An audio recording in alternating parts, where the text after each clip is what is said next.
Hey everyone, hope you all are doing well. So I just wanted to make a video for any of you who might currently be looking for a really good gaming headset. I was recently in the market for one myself, so I thought I'd make a little guide about the process I went through in finding my own personal pair. But before we get into the actual headsets themselves, I thought we'd take a quick look at what a gaming headset should do for you, as well as try to explain some of the features that I think are important. Now, my definition of a gaming headset is really just any pair of headphones that have an attached microphone to them. While there are people out there who just tell you to get a really good pair of non-gaming headphones and then hack together some kind of mic solution, I'm not one of those people. However, if you don't really play any games that require a microphone, then that can definitely be a good way to go. I just much prefer the all-in-one solution. Now, for most gaming, positional audio is really important. It can give you advantages in hearing where people or objects are, as well as what direction they're moving kind of in game. Gaming audio is, in my opinion, intended to be more immersive and, to an extent, more intense.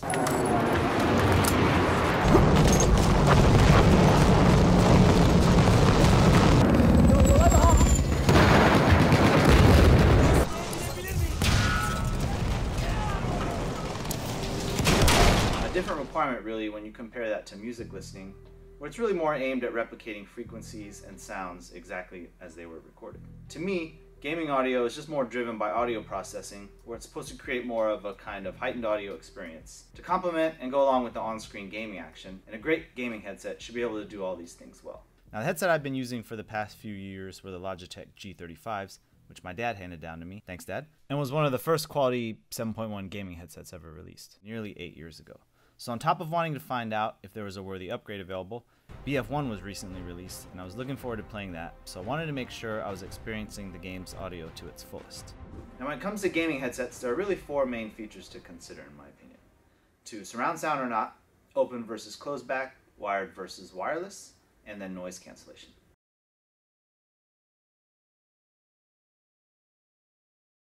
So first up is surround sound. To me, there's no reason you shouldn't be using surround sound when using gaming headphones. Just about any major game is going to offer a surround sound audio option within their audio settings, and I absolutely recommend using that. Now, there are a few different ways to achieve this, which we'll talk about more a little later, but I made sure to include a true surround sound headset in this roundup, or one that included individual drivers for each surround sound channel. The second thing is open versus closed back. Open back simply means they have a perforation or cutout on the back side of the ear cups.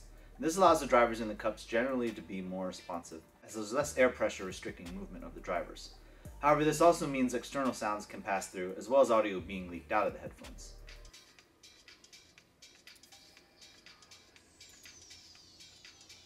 Now, I've never really tried open back headphones that I can remember, but they're supposed to offer a bigger and more open feeling soundstage, and a lot of people really love the sense of space they can provide.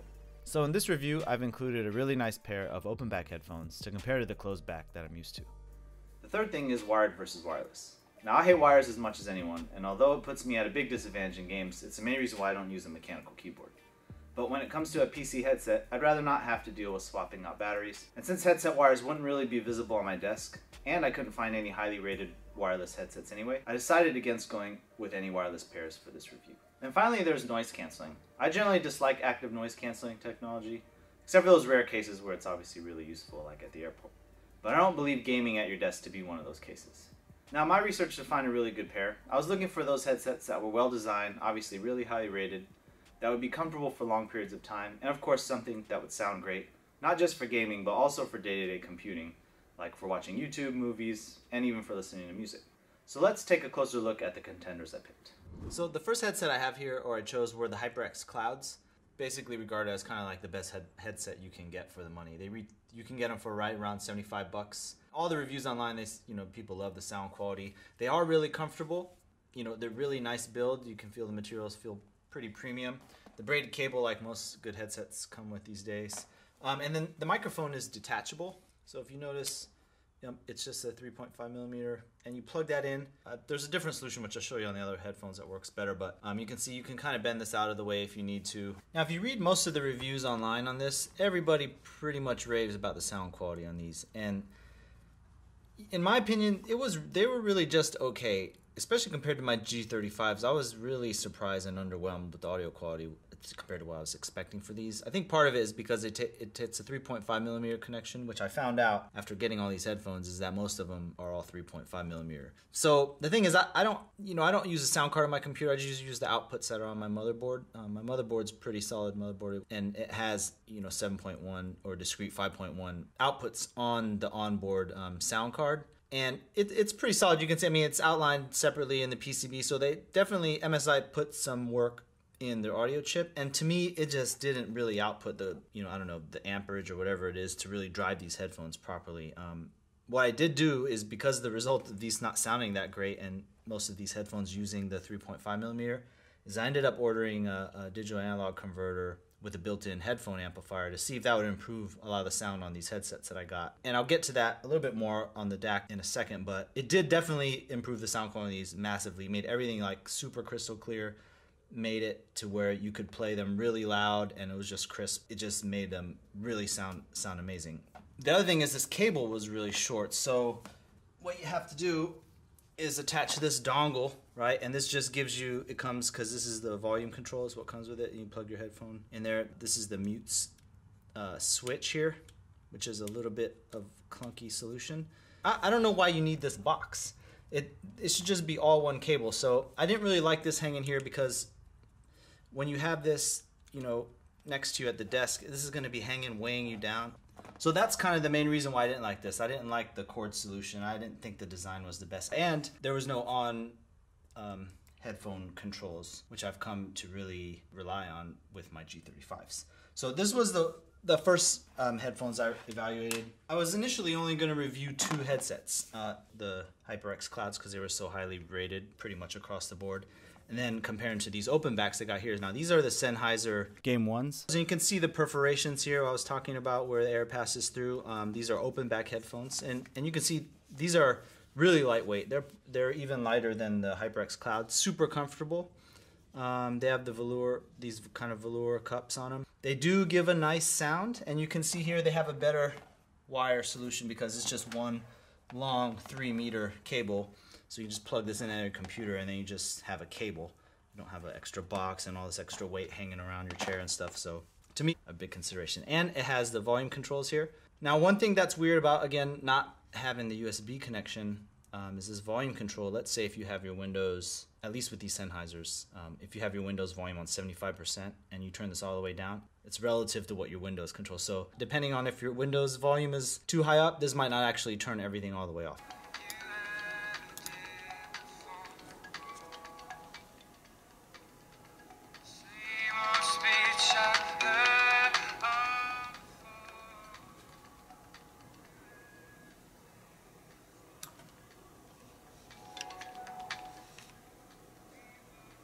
But that's just the limitation of using the 3.5s. The microphone's nice. Here is the example of a better mic solution to me. I like a more rigid boom mic here. You can see there is some flexibility to curve it around. But the fact that you can just push it up like that, and you hear that little click, that's actually muting the microphone. So it just puts it out of the way for like when you're going to have a drink. But this is a much better solution. Same solution that the G35 uses. Now, as far as sound on these, they sounded, I guess, natural and open as you would expect from open back headphones. But there was really no bass response at all.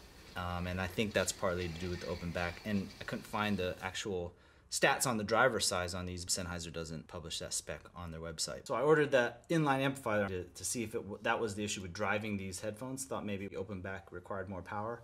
But even with the DAC on these, it didn't really improve the bass that much. So it's kind of surprising. It got louder overall, but the bass was just really weak, and I was like so surprised because these retail for $155. I didn't really understand what I was getting for my money as far as sound quality, and that's the other reason why I ordered the DAC. I listened to some music, some Drake, some of his vocals sounded really weird, like almost as if something was wrong with them. I know it wasn't, it's just the signature of the Sennheisers because the closed back ones were similar to that as well. So just surprised that these were kind of so highly rated, comfortable, but just didn't really sound that great. I had to go back to the drawing board after ordering these two headsets, and I looked online and I found a few other ones to try out. So the HyperX Clouds, they have an updated one, the HyperX Cloud 2, which aren't supposed to be very good. And then they have the HyperX Cloud Revolver. So these are the Revolvers here. So you can see there's some plastic on the end. The top is metal, and listen to this real quick here. It's probably hard to pick up, but when you have these on your head, when you're putting them on, you get this metal resonates through the ear cups, and it's a little like annoying. It goes away pretty fast, but it just feels like you're putting almost like a metal cage around your head, and it's just not the nicest feeling. And then you can see the microphone just is, you can't really get it out of the way. Now, while these were super light and comfortable, you can see they have like this headband mechanism, which is like kind of self-adjusts on your head. And yeah, they're super comfortable, and they sounded marginally better than the HyperX Clouds to me. And plus you can see how short this cable is. So their solution is, oh, let's attach another box. Attach that, so now I have a dongle here. Now the reason why I hate on these dongles or the inline controls is because you either have to clip it on yourself somewhere every time you put your headphones on, or you have to, every time you're going to reach for this, if you have it dangling down, it's going to be in a different spot every time. So it's like kind of defeats the purpose of being able to mute it really quick. This uses this 4-pole. This is for like I guess consoles use this for their audio.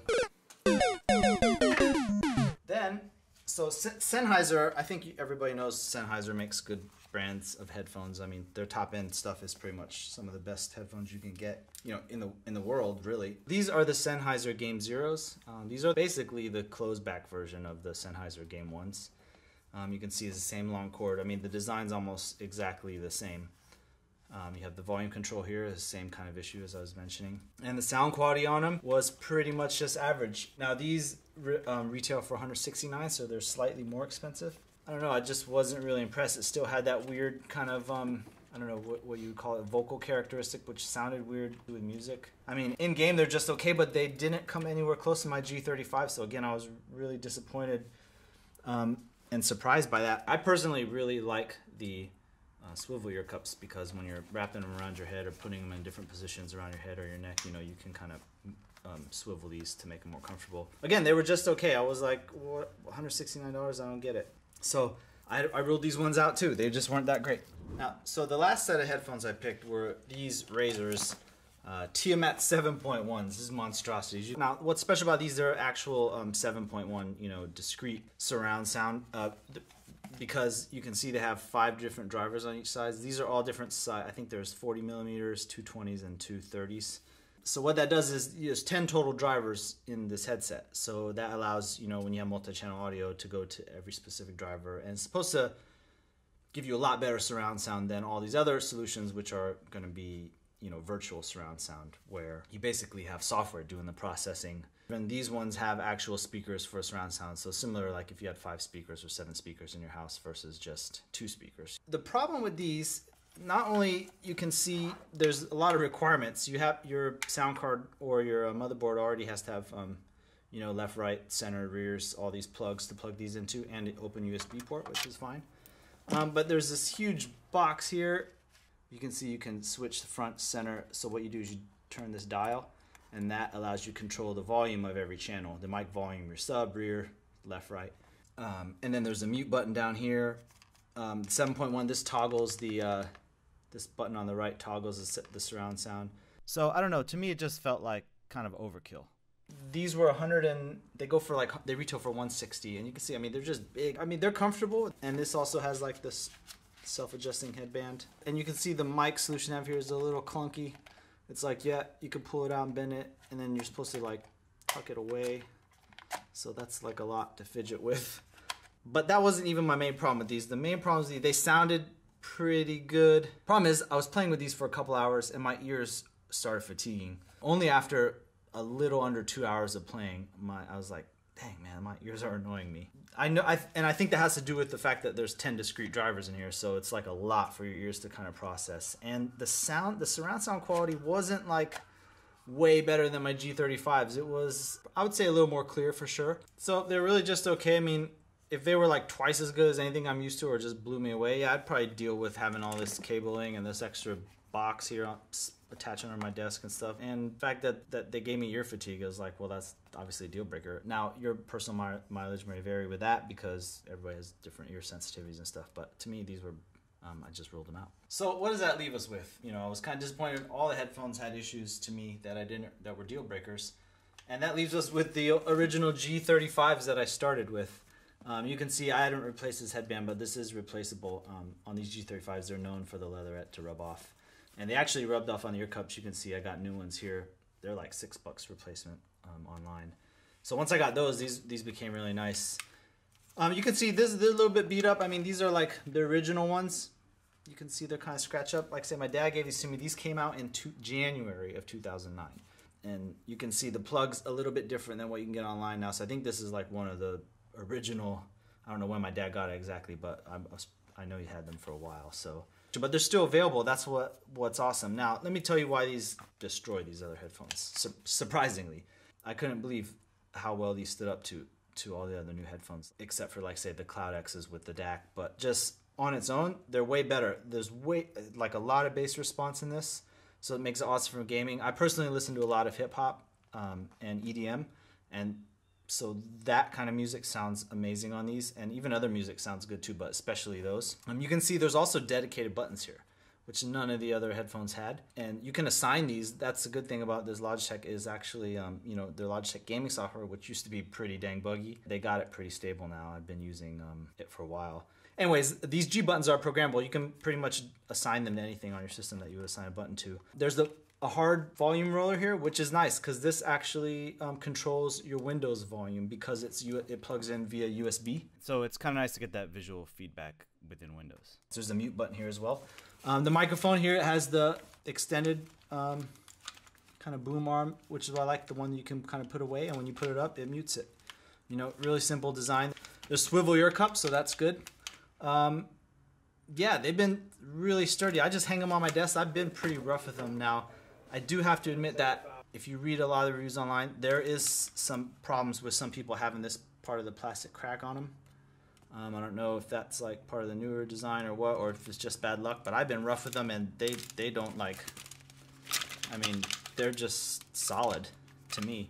The other really awesome thing that I like about these is you can see these are Dolby headphone rated, so Dolby's good at surround sound, even though this is just virtual. The fact that you have a hard switch on here to switch to surround sound is really something that I've come to appreciate when using these other headphones. Because when you have this on in game, if you want to listen to music, you just switch it off. You don't have to go in the software and turn it off. That's really a nice feature. And then finally, it has a really long braided USB cable, and it's just one single cable. So just plugs USB, really clean. That's the only thing you need. There's not like multiple plugs, dongles, and all this other crap. You just plug this in, use the Logitech software to use your surround. The other thing that's awesome is the software. If you look at the UI, it's really nice. You have full EQ here, and you can adjust bass, treble, or the whole EQ band. So the software support with these Logitechs are really really nice. So yeah, I couldn't find any drawbacks on these except for the fact that the durability is a little bit questionable if you look on the online reviews. But I would be shocked if you tried these out and didn't think the bass and just the overall sound of them were awesome. I mean, I used to think like maybe I wasn't getting the best, but these are definitely better than all these other headphones, at least that I tried here. So these are the headphones I'm going to keep. They won the competition to me. I mean, it's kind of nice because I don't have to spend any money, but the other great thing about these is you can get them. They came out when they first came out. They retailed for $129, which I think is a pretty good price for the quality of these compared to what I've seen out there. But you can get these now for $55, which to me is a pretty unbelievable steal. If you're looking for a gaming headset, I don't think you're going to find anything better than these Logitech G35s. The only thing is, like I say, you might get a hit or miss with the build quality. Now, if you are a little iffy with Logitech products, after I kind of did this whole review and roundup, I came across the newer HyperX gaming headsets called the HyperX Cloud Stingers. Those are really highly rated from everything I've read on them, and they basically have all the same features of the G35. They have the retractable boom mic here. They have the swivel ear cups. They have volume control actually on the ear cups. And I'm sure they sound good because these Cloud X, the HyperX, the stuff they make already have good audio. That was never one of the issues. But they just made the design a lot nicer. Well, for one thing, they're cheaper. They're $49, so that's nice. I'm sure the audio sounds good just based on HyperX. I haven't personally heard them. But they're really, if you look at Amazon reviews, they're pretty highly rated. The only thing that were a little bit weird about those is you do have to deal with the dongle because it has the 4-pole or quad pole, whatever that thing is, where it's the mic and the headphone jack on the same thing, so there is a little adapter, but it's not a dongle, it's just the adapter cable. You know, if you're looking for something cheaper or a little bit leery of Logitech products for whatever reason, definitely try those HyperX Stingers out, because those seem like they would be a really good set. But anyways, I hopefully covered most of the things that I think are, at least to me, that were important with a headset. I'm really happy with these now. I tested all these other ones. But if you're looking for one, yeah, pick up some G35s. I think you'll really be happy with them. But thanks a lot for watching, you guys. Take care.